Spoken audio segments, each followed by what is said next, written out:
그 다음에 이제 제가 말씀드렸듯이 또 하나는 뭐냐 하면은 또한 고난을 이겨내라, 참아라. 사랑하는 자들아, 너희를 연단하려고 오는 불시험을 이상한 일 당하는 것으로 이상히 여기지 말고 오히려 그리스도의 고난에 참여하는 것을 즐거워하라. 네가 잘못해가지고 고난받으면 무슨 상이 있겠느냐? 그러나 난 잘못하지 않았는데 예수 그리스도를 믿는 것 때문에 내가 고난을 받는다면은 참아라. 너희에게 상급이 크다. 그 얘기를 하게 되는 것입니다. 너희가 그리스도의 이름으로 치욕을 당하면 복 있는 자로다. 영광의 영 곧 하나님의 영이 너희에 계심이라. 하나님의 뜻대로 고난을 받는 자들은 그 영혼을 미쁘신 창조주께 의탁할지어다. 이때가 정말로 너무너무 힘든 시대입니다. 물론 바울이 풀려나가지고 바울 자신한테는 다니면서 복음을 전하고 이렇게 했지만 바울도 피신하면서 다니면서 에베소와 그 다음에 그레데에 복음을 좀 다녔지, 사실은 이때 전체의 분위기는 네로 황제에 의해서 정말 기독교인들이 이제 핍박이 시작되는 그런 어려운 때입니다. 이거 좀 지나면 사실은 이 베드로도 이거 쓰고 돌아가시고, 그 다음에 우리가 알다시피 바울도 그때 돌아가시잖아요. 그때쯤에 이 분위기가 정말로 기독교인들이 너무너무 힘들어서 숨어 살아야 되고, 정말 쫓겨서 다녀야 되고, 비밀리에 모여 예배를 드려야 하는 그런 시대에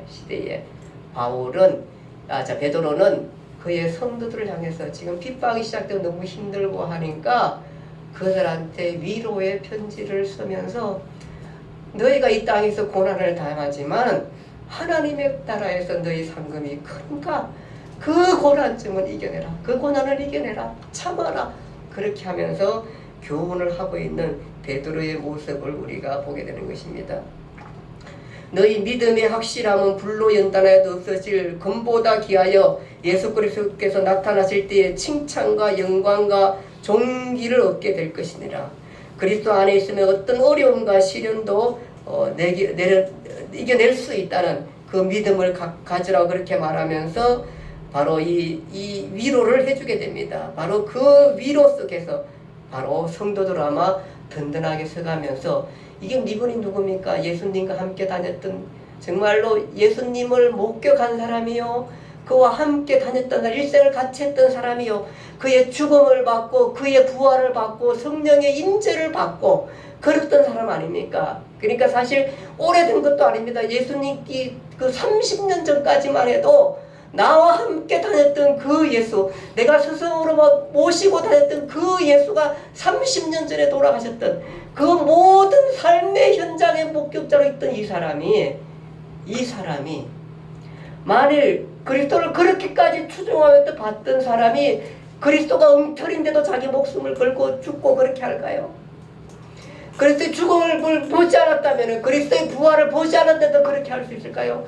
그는 그의 생애에 실제로 그리스도와 함께, 예수와 함께 다녔던 그 사람입니다. 다른 사람이 말하는 게 아니라 그 사람이 확신을 갖고 그 얘기를 하는 것입니다. 너희가 지금은 고난에 참여하지만, 너희 고난을 당하지만 참고 견디라. 그리하면 하나님의 나라의 영광에 너희가 참여자가 됩니다. 그것은 그 강한 불에 연단한 그 없어질 금으로 하지 아니하고 썩지도 아니하는 하나님의 영광, 그걸로 한다. 그렇게 말씀하시고 있지 않습니까?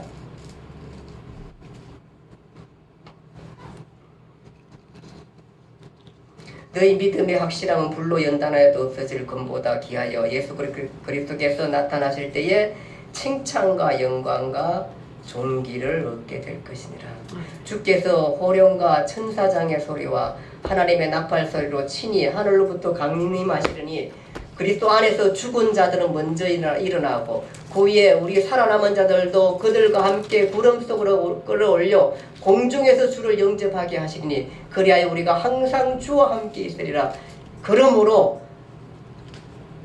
이러한 말로 서로 위로하라. 이렇게 데살로니가 전서에 바울이 했던 그 바울의 메시지와 동일하게 지금 베드로는 아나톨리아에 있는 교인들에게 그렇게 편지하면서 지금의 핍박과 어려움, 지금뿐만 아니라 이제부터 더 많은 핍박과 어려움이 이 땅 위에 임하게 될 텐데 너희가 하나님의 나라를 바라보면서 지금의 고난을, 지금의 고통을 잘 참고 견디고 흔들지 밀리지 말고 신앙을 지키며 믿음을 지켜갈 것에 대해서 지금 베드로가 이분들에게 위로하며 격려하며 그렇게 쓴 편지가 오늘 베드로 전서입니다. 그러면서 그럼에도 불구하고 리더십들, 즉 교회의 리더자들은 양떼를 잘 목양하라.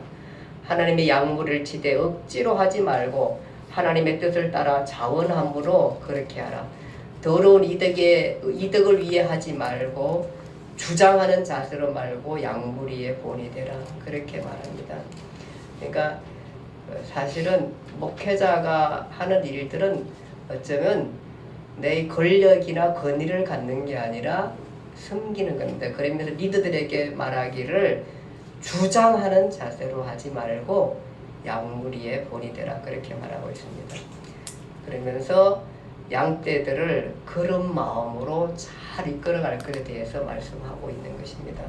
그리고 젊은 자들에게는 젊은 자들아 이와 같이 장로들에게 순종하고 겸손함으로 허리를 동이라. 하나님은 교만한 자를 대적하시고 겸손한 자들에게 은혜를 주시느니라. 그러므로 하나님의 능하신 손 아래에서 겸손하라.